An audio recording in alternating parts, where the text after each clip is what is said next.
Thank you for staying with us. It's time now to take a look at stories making the headlines on the front page of Nigerian newspapers. And I begin with the blueprint.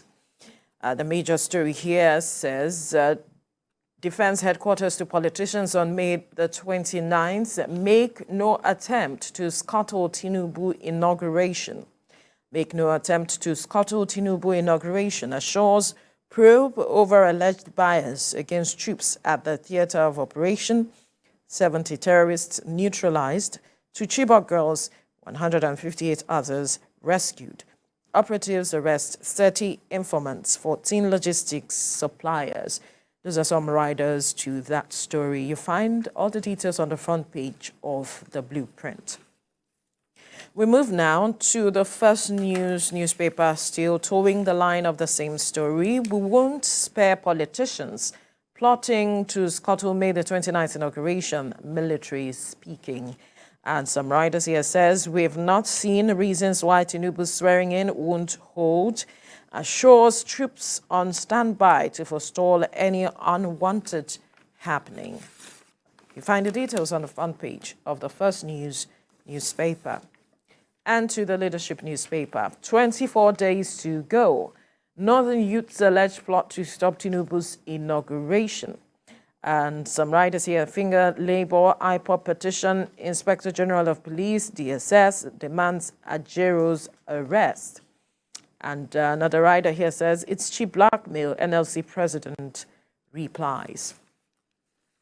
And to the front page of the Nation newspaper, outburst on inauguration, Onoyekan comes under fire.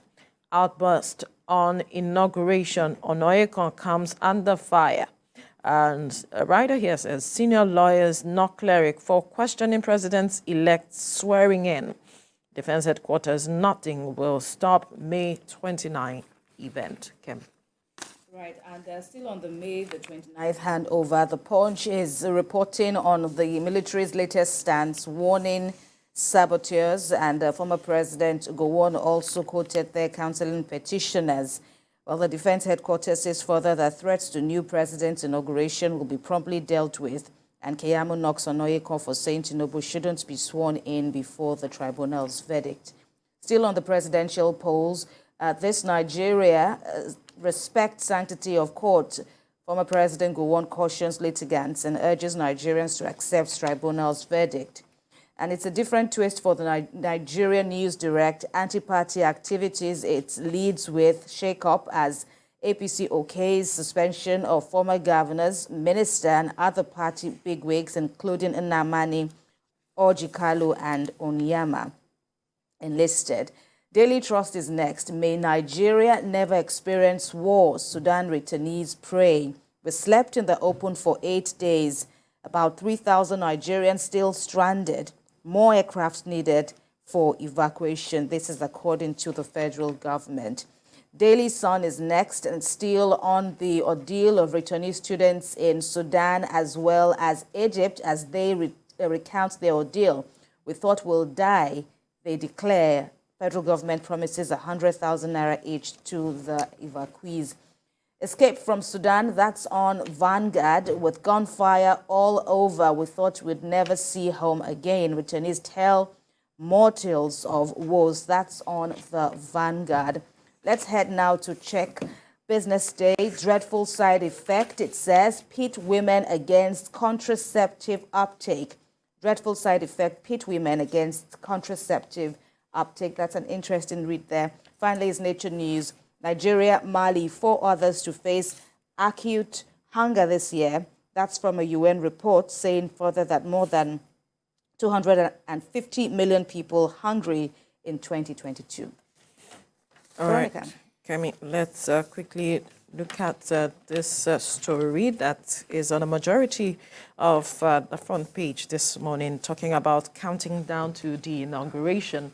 And we are getting messages from the defense headquarters talking tough and saying that they would come heavy on anyone who is planning to scuttle the handover ceremony come May the 29th, and that those who are plotting, that they are on standby and so should be aware that they are ready to, stop anyone who wants to resist or truncate democracy.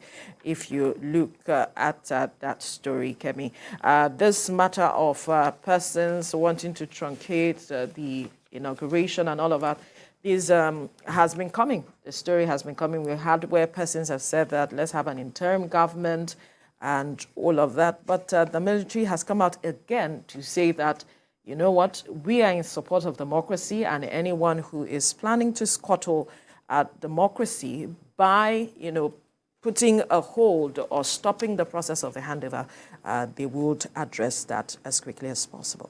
And some interesting perspectives go on to say or ask why the military is coming out at this time with this latest, like you said, it's not the first time that they would warn what they call saboteurs against scuttling the handover date on May the 29th, which they say is non-negotiable. And this latest inquiry into why the army is coming out to talk and not just act accordingly is from the PDP.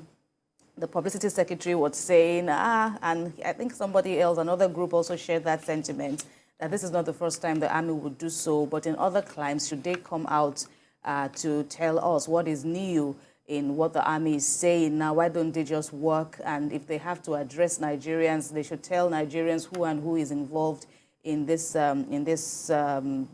conspiracy. So instead of them just saying that, coming out to allege of plans to scuttle.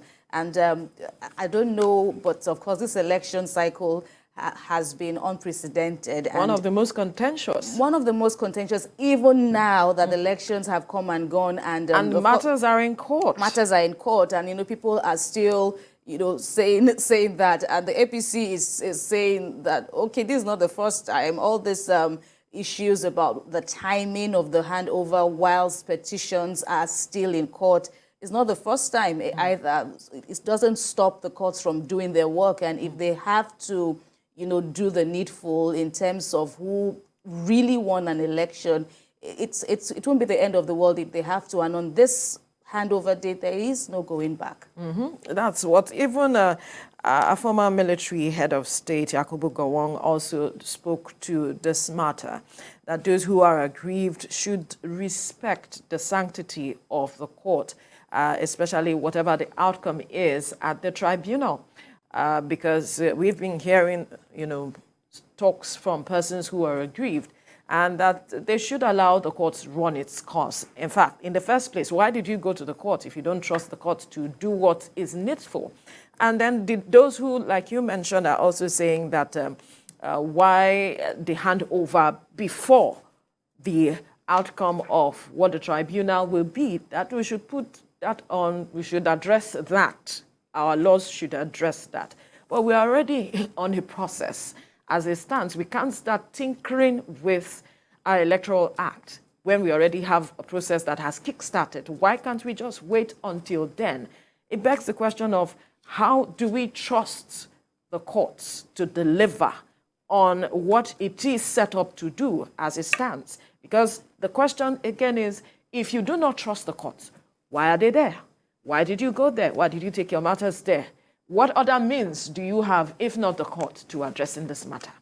And the interpretation of all, especially people of, some form of influence, politically, religious and otherwise, the implication of their statements are really far-reaching. Absolutely. If you say, if you make because some of the level of influence, right, they will. Right, and the timing is also crucial. So if you say some things, at specific times like this, a government is leaving and a new government is coming in. Everybody, all hands are on deck for a peaceful handover, peaceful transition. We cannot, harp enough about that. How let it just come and go and let everyone, it's taking a lot of money, it's taking a lot of resources and time. So it will be so very, very, sad, to say the least, if, at the end of the day, we have something untoward. And everybody is working hard, at least most people are, to ensure that everything goes smoothly, and that stability is really something very key that we shouldn't take for granted in Nigeria. You know, we've seen governments come and go, and this shouldn't be an exception. And the role of the judiciary too is also paramount, because you can't take them out of the mix, especially in this part of the world where elections come and go, yet we still see people, you know, dissatisfied with the conduct of elections, especially now, despite all the resources put in place to ensure free and fair elections. So it's now up to the courts. Let them do their bit, but governance continues, or should continue. And Bola Tinubu has said, you know, while all the lawyers are doing everything, you know, governance, like I said, you know, will continue, and there cannot be a vacuum. There is no place in the Constitution for an interim government. At least the factors don't account for the need for an interim government. And those who should know better have said all hands are on deck to ensure a smooth handover. Right. And then again, we're here because of what is going on. There are those the evacuees that just returned even to Nigeria are saying that we shouldn't allow a situation that they have seen in Sudan. You know, we shouldn't allow that happen here. We should hold the fabrics of what has held us together, still hold us together, because these statements coming up here and there, like you have rightly mentioned, are things that can plunge the country into a crisis. And so as much as possible, we must believe in the institutions that we have put together, especially the courts, to run its course and deliver on what is expected of them. Yes, the judiciary is a guardian of the Constitution, the rule of law, and it's very paramount. We're talking about democracy in a society like ours. And so we must ensure that whatever the outcomes are, you embrace it as much as possible. Because if there is no peace in the country, where do you govern at the end of the day? If you say that it must be a do or die affair, all you have to do is you learn your lessons, go back to the drawing board, put yourself together, and look forward to the next cycle of elections. We are to uphold our democracy as much as possible as it stands right now. We should not do anything to scuttle our democracy. That is the message. Absolutely. We shouldn't do, all you've said has been spot on. And while talking about the gains of democracy, we cannot rule out the power and the value opposition brings. But Absolutely. It's not just opposition, but, you know, opposition that... it has to be healthy. That brings forth absolutely healthy contributions now to the polity, and not hitting up the polity. Right. So we're looking forward to a more engaging political terrain that will, you know, pursue collective and national interests. Absolutely. And that will be a fine place to leave the conversation with regards to the newspaper review. Coming up...